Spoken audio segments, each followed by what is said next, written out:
Hola y bienvenidos a Europa Hoy, el programa de actualidad europea de France 24 en español. Yo soy Esther Herrera Caro desde el Parlamento Europeo en Bruselas. Es un placer saludarles. En el programa de esta semana analizamos qué supone para la Unión Europea la reelección de Donald Trump como presidente de Estados Unidos. Serán 4 años de tensiones entre dos aliados históricos, cómo afectarán sus relaciones comerciales y cómo afectará en la guerra de Ucrania. Lo hablamos con la eurodiputada Lina Gálvez del Partido Socialdemócrata. Bienvenida, Lina. Hola, buenos días. Muchas gracias por estar aquí, y con Nicolás Pascual de la parte del Partido Popular Europeo. Bienvenido, Nicolás. Buenos días, muchas gracias. Muchas gracias a ti. La victoria de Trump encuentra a la Unión Europea quizás menos sorprendida que hace 8 años, pero sus nombramientos en su próxima administración son poco tranquilizadores. ¿Vuelve la Unión Europea a estar sola en el mundo, Nicolás? Yo creo que no. Yo creo que nosotros tenemos de ser conscientes de nuestra posición en el mundo, de nuestras fortalezas, de nuestros principios, de nuestras convicciones, y dejar de pensar cómo nos ven desde fuera unos u otros. La Unión Europea es un actor internacional por derecho propio, como digo, con sus propias características, sus valores, sus principios, y por tanto no tenemos que vernos reflejados por nadie ni en función de cómo nos vea nadie. El cambio de presidencia en Washington es una cosa que han decidido los americanos, 81 millones de norteamericanos, y por tanto tenemos que negociar con el señor Trump en pie de igualdad, defendiendo sus intereses y nuestros principios, sin ningún complejo y con el ánimo de llegar a colaborar y a cooperar con ellos, con los norteamericanos y en concreto con el presidente Trump. Lina, la Unión Europea ahora mismo está sumida en muchos problemas, está rodeada de problemas: el conflicto en Oriente Medio, la guerra en Ucrania, la falta de competitividad. En todos ellos, lo que haga Estados Unidos tiene implicaciones en el bloque europeo.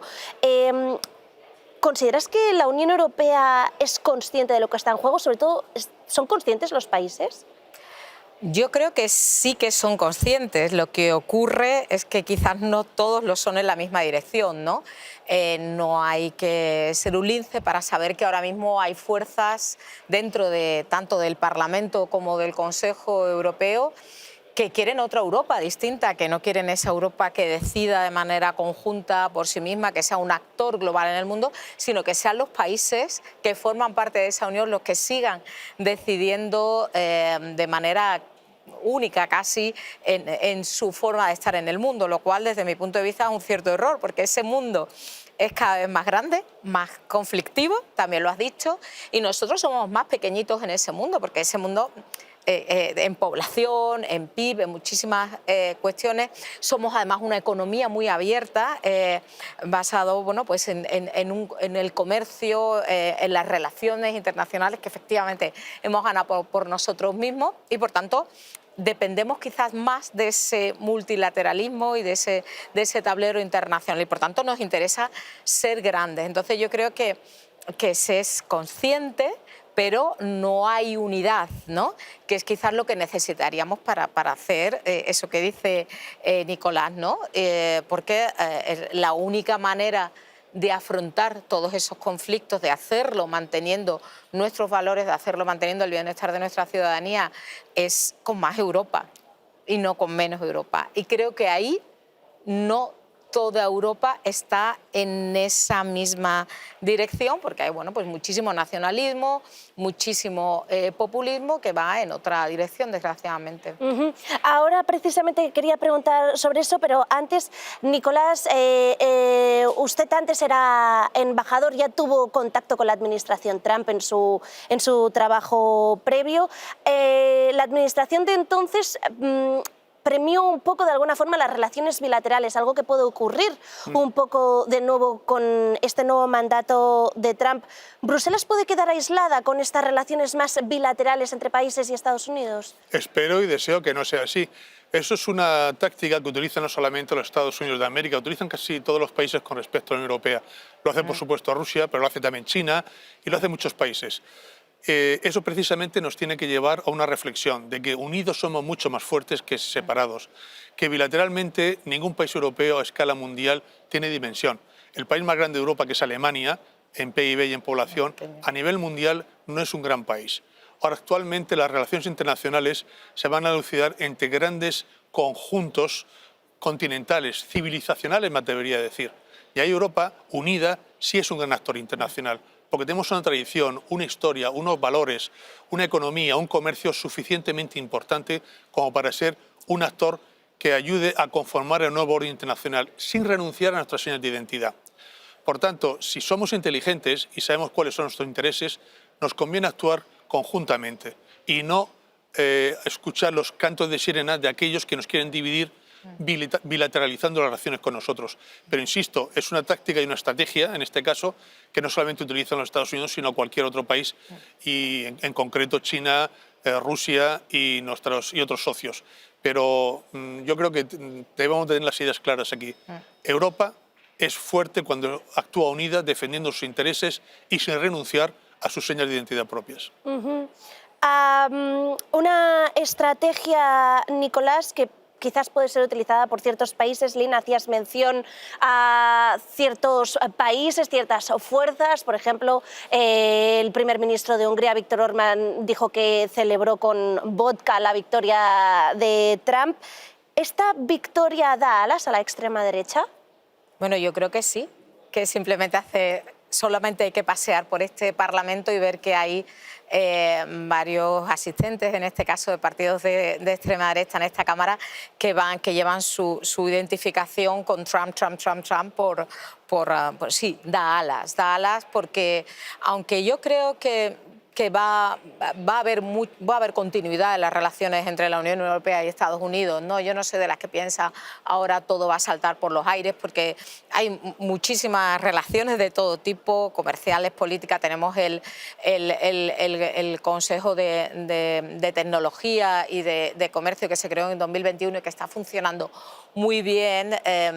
Quizás la retórica, evidentemente, va a ser una retórica muchísimo más dura, y las relaciones van a ser más transaccionales, ¿no? Tal de yo que te puedo dar a ti, tú que me puedes dar a mí, ¿no? O sea, va a cambiar, ¿no? Pero aún así yo creo que sí que va a dar alas a un movimiento conservador, internacional, ultraconservador, perdón, no conservador, ultraconservador, sobre todo negacionista en muchísimos ámbitos, a científico también, contrario, por ejemplo, a algunos valores fundamentales de la Unión Europea, como es la igualdad entre hombres y mujeres. Nada más que hay que ver pues esos nombramientos que ha hecho Trump y lo que están haciendo aquí algunos grupos en la Cámara, también en relación con el cambio climático, con el negacionismo climático, también con el acientificismo, como he dicho antes, por ejemplo, en relación a las vacunas. Muchísimas cosas yo creo que son señas de identidad de la ultraderecha internacional,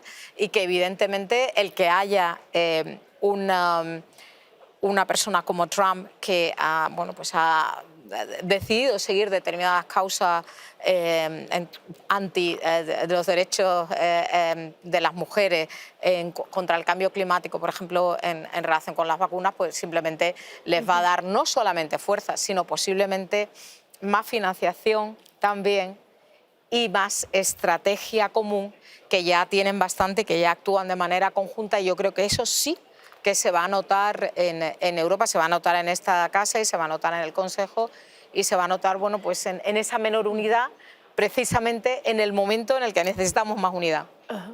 Nicolás, en el anterior mandato de Trump ya vimos que lo que apoya sobre todo su administración es el proteccionismo, y ahora mismo está preparado para una guerra comercial con China. En este escenario, ¿dónde debe estar la Unión Europea ya con sus propias tensiones, también ya con Beijing? Vamos a ver si se materializan o no las amenazas de esa guerra comercial con la creación de tarifas a la importación de bienes y servicios europeos. Durante esa campaña electoral ha dicho muchas cosas. Vamos a ver ahora en qué se materializa o no, si existe, como digo, esa voluntad de llegar a una guerra comercial. Con China seguramente sí las impondrá, con Europa veremos si es así. En cualquier caso, creo que lo más peligroso para nuestras economías, las nacionales y las del conjunto de la Unión Europea, no es tanto una potencial guerra tarifaria, que sería negativa para todos, porque con una guerra tarifaria perdemos todos, evidentemente, sino que proceda a una reducción de la imposición sobre las empresas, del impuesto de sociedades. Si reduce el impuesto de sociedades en torno al 10-15%, eso supondrá una fuga masiva de empresas europeas hacia Estados Unidos, y de inversiones que en lugar de hacerse en Europa serán en Estados Unidos para beneficiarse de esa menor presión tributaria. Eso supondría un reto formidable para nuestra economía, porque sin empresas y sin inversión difícilmente se puede mantener el estado del bienestar europeo. Y yo creo que es por ahí por donde podemos perder mucha capacidad competitiva, a través no tanto de la lucha tarifaria cuanto de la reducción masiva de la imposición a las empresas, el impuesto de sociedades y otros impuestos. ¿Puedo decir una cosita Sí, solamente por supuesto. esto? Que estoy totalmente de acuerdo, y además que creo que esos incrementos tarifarios que ha prometido, que ha dicho en campaña, van a ser muy difíciles de llevar a cabo, porque es que van a ser a costa de los consumidores norteamericanos. La inflación ha dicho en incluso Estados Unidos, inflación, claro. Ha dicho incluso que quiere, que es lo que ha llevado a la derrota del Partido Demócrata, incluso ha dicho que quiere reducir o sustituir los impuestos por los ingresos que vienen de los impuestos precisamente por estos incrementos tarifarios, pero con unas nociones yo creo que muy básicas, a costa o no de economía, incluso diría yo de matemáticas, porque es que las cuentas no salen, porque cuando tú subes muchísimo el precio de un producto, la demanda de ese producto no sigue siendo la misma, ¿no? Entonces yo creo que es posible que efectivamente el riesgo esté más por esa, digamos, esa reducción de la imposición de las empresas que por la guerra tarifaria, que también posiblemente va a ser, pero va a ser, yo creo que va a ser con bisturí. Y estamos en el final, pero en 2017 se habló por primera vez de la importancia de la autonomía de la Unión Europea, especialmente en defensa. Existen muchas divisiones al respecto, sobre todo por parte de los bálticos, que teme que se degrade el rol de la OTAN. ¿Se va a tomar en serio la Unión Europea sobre su papel en defensa? Espero y confío que sí, porque no tenemos mucho tiempo para equivocarnos aquí. Tenemos tantas amenazas, tantos desafíos. El mundo se ha convertido en un sitio mucho más impredecible que antes, con políticas de fuerza, con políticas de imposición de la fuerza. Tenemos el ejemplo en el centro de Europa, en el corazón de Europa, con la invasión de Rusia, que ha ocasionado una convulsión internacional. Y por tanto Europa tiene que tomar las riendas de su destino, con independencia, como digo, de lo que nos exijan otros aliados, que en este caso Estados Unidos, dentro de la OTAN. Europa tiene que ser suficientemente responsable para defender a sí mismo su modelo de vida, nuestros principios y nuestros valores. Y para eso tenemos que darnos cuenta de que la prosperidad, la democracia, la libertad exige defenderlas. No son gratuitas y por tanto nuestra opinión pública ha de ser consciente, yo creo que lo es, de que hay que defender nuestro modo de vida y que eso significa no solamente invertir más en defensa, que también, sino tener una concienciación ciudadana de que la seguridad depende de todo, no solamente de los uniformados, de los militares, de la policía, sino que de la seguridad podemos contribuir todos de nuestro puesto de trabajo. Gracias, Nicolás Lina. Lo siento, nos hemos quedado sin tiempo, pero me parece que vamos a hablar mucho de este tema en los próximos años. A ustedes les esperamos en el próximo programa de Europa Hoy. Gracias por ver France 24 en español.